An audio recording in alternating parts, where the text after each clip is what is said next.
Hi good morning everyone. ನಾನು ಎದ್ದಿದ್ದು 8:15 ಆಯಿತು. ಇವತ್ತು ನನ್ನ 4 ಡೇಸ್ ಮಿನಿ ಬ್ಲಾಗ್ ಆಗಿರುತ್ತೆ. ಇದು ಮಂಗಳವಾರ ಆಗಿರೋದ್ರಿಂದ ತಲೆ ಸ್ನಾನ ಮಾಡಿಕೊಂಡು ಬಂದೆ ಫ್ರೆಶ್ ಅಪ್ ಆಗಿ. ಮಾಯಿಶ್ಚರೈಸರು ಮತ್ತು ಸನ್ಸ್ಕ್ರೀನ್ ಲೋಷನು ಮಸ್ಟರ್ಡ್ ಶುಡ್ಡಾಗಿ ಅಪ್ಲೈ ಮಾಡಲೇಬೇಕು.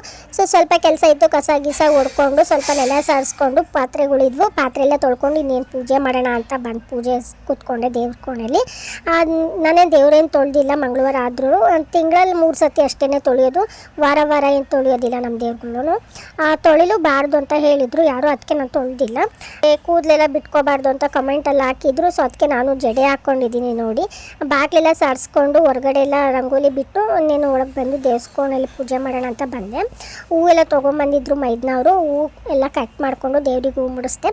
ಇಲ್ಲಿ ಕೋಲಾರ ಸೈಡ್ ಅಂತೂ ಸಿಕ್ಕಾಪಟ್ಟೆ ದಪ್ಪ ಕಟ್ತಾರೆ ಮಲ್ಲಿಗೆ ಹೂವು, ದಿಂಡು ಥರ ಸೂಪರಾಗಿರುತ್ತೆ. ನನಗೂ ಇಷ್ಟ ಮಲ್ಲಿಗೆ ಹೂವು.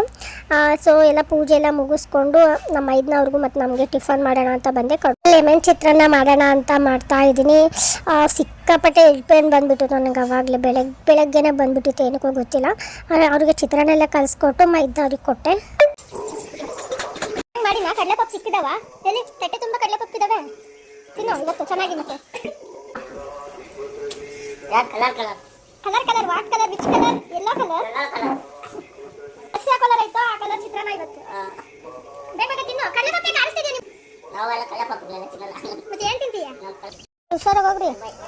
ಹಾಂ, ಅವ್ರನ್ನೆಲ್ಲ ಡ್ಯೂಟಿ ಕಸ್ಬಿಟ್ಟು ತೆಲಾರಿಸ್ಕೊಂಡು ನಾನು ಸ್ವಲ್ಪ ಟಿಫನ್ ತಿನ್ಕೊಂಡು ಇವ್ರಿಗೆ ಸ್ಟೆಪ್ ಜಡೆ ಹಾಕು ಅಂತ ಹೇಳಿದ್ನು. ಸೊ ಹಾಕ್ಬಿಟ್ಟು ಹಾಗೆ ಸೌಮ್ಯ ಅವ್ರದ್ದು ಡಿಜಿಟಲ್ ಮಾರ್ಕೆಟ್ ಪ್ಲಾಟ್ಫಾರಮ್ ಇತ್ತು. ಸೊ ಅಲ್ಲಿ ಸ್ವಲ್ಪ ವರ್ಕ್ ಮಾಡಿಬಿಟ್ಟು ಹಾಗೆ ಮಲ್ಕೊಂಡಿದ್ದೆ. ನಮ್ಮ ಯಜಮಾನ್ರು ಬಂದಿದ್ರು, ಮಧ್ಯಾಹ್ನ ಮಸಾಲೆ ಬಂದು ತೊಗೊಂಬಂದಿದ್ರು. ಹಾಗೆ ಮಸಾಲೆ ಬಂದೆಲ್ಲ ತಿಂದ್ಬಿಟ್ಟು ನಾನು ಈವ್ನಿಂಗ್ ಆಗಿತ್ತು, ಫ್ರೆಶ್ ಅಪ್ ಆಗಿ ಈ ಕಡೆ ಪೂಜೆ ಎಲ್ಲ ಮುಗಿಸ್ಕೊಂಡು ಅಮ್ಮ ದೋಸೆಗೆ ಇಟ್ಟಿರ್ತಾ ಇತ್ತು. ಎಗ್ ಬರ್ಗರ್ನ ತೊಗೊಂಬಂದಿದ್ದೆ ನನ್ನ ತಮ್ಮ, ಅದನ್ನು ತಿಂದ್ಬಿಟ್ಟು ಇವತ್ತಿನ ಡೇ ನಾನು ಕಂಪ್ಲೀಟ್ ಮಾಡಿದೆ. ಈ ಡೇ ಇಷ್ಟ ಆಗಿದ್ರೆ ಲೈಕು ಕಮೆಂಟು ಶೇರು ಮಾಡಿ. Thank you. ನೆಕ್ಸ್ಟ್ ಡೇ ಕಾಯ್ತಾ ಇರಿ.